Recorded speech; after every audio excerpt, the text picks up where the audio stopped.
안녕하십니까. 안녕하세요. 헤럴드 경제 대중문화 전문기자 서병기입니다. 정덕현 대중문화평론가입니다. 그러니까 넷플릭스를 비롯해서 디즈니 플러스 등 많은 OTT들이 국내에 들어와서 일어난 변화, 이런 이야기를 했는데요. 이번에는 그런 상황에서 토종 OTT들, 웨이브, 티빙, 왓챠, 이런 국내를 기반으로 한 OTT들은 어떻게 콘텐츠 정책을 펼쳐나가고 대응 전략을 강구해야 될 것인지에 대한 이야기를 여러 가지 측면에서 한번 나눠보기로 하겠습니다. 네.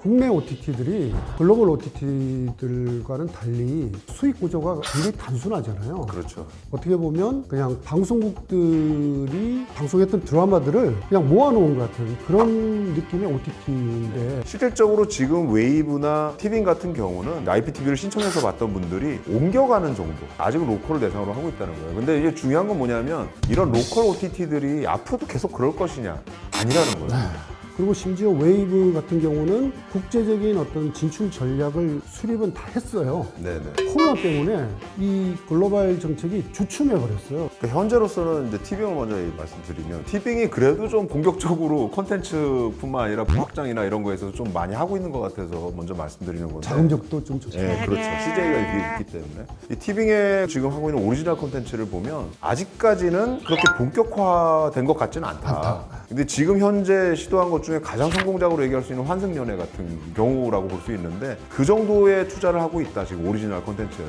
그건 뭐냐면 해외 대상은 아니는 거예요, 기본적으로. 아직까지. 그러니까 글로벌이 아닌 거죠.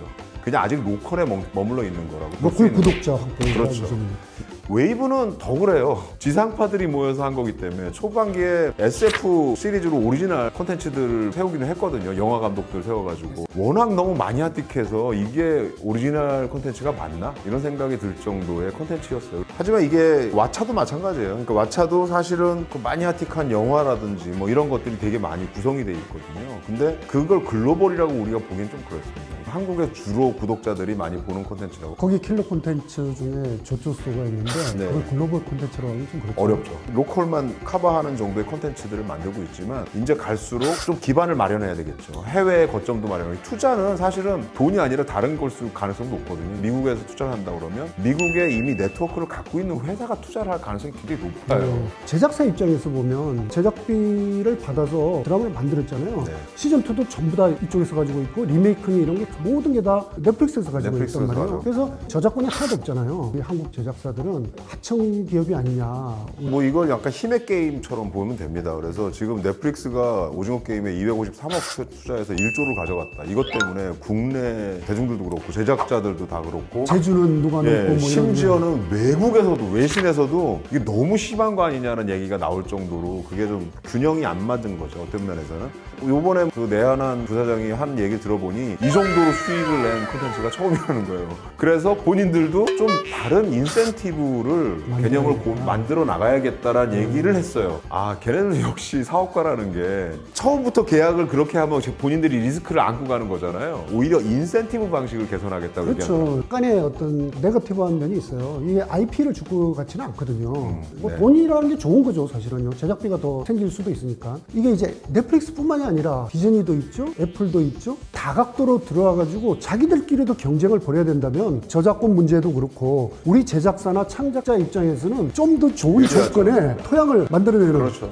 이런 게 하나의 바람직한 방향으로 가기 위한 전제 조건이 될 수 있겠다. 그러니까 이게 일종의 외교전이에요. 그래가지고 권력 구도가 이제 어떻게 형성되느냐에 따라서 우리가 제시할 수 있는 것도 있고, 그 안에서 우리가 일정 부분은 우리가 IP 포기해. 하지만 대신 계약 조건 같은 거를 점점 좋게 해나가면서 많이 받는 거죠. 그러면 어떻게 되냐면 그 돈이 내부로 돌잖아요, 다시. 그 자본력이나 이런 거를 점점 가져가면서 자생력을 만드는 거죠. 선순환 구조가. 네, 그러니까 우리가 리스크를 테이킹할 정도의 힘을 기를 수 있는 거예요. 기르면서 또 한 가지 뭐가 필요하냐면 토종 OTT들이 그 네트워크를 글로벌망을 만들기 시작하는 거죠. 근데 이게 가능한 게 우리는 CJ 같은 경우는 둘 다 하잖아요. OTT도 갖고 있지만 컨텐츠도 만들고 있잖아요. 그러니까 둘이 겹쳐져 있단 말이죠. 그래서 컨텐츠를 통해서 경쟁력을 높이면서 이걸 통해서 수익을 내고 이 경쟁력 높인 걸로 해외 투자자들의 투자를 끌어들이고 OTT 쪽으로. 소위 그 캡티브 채널이라고 그러죠. 그렇죠. 그걸 갖고 있는 티빙 같은 건 굉장히 유리하죠. 유리한 네. 거예요. 그래서 그 방식이 사실은 굉장히 좋은 거예요. 그러니까 OTT 힘도 같이 키워나가고 컨텐츠 힘도 키워나가서 나중에는 IP를 굳이 여기다 팔 이유가 없는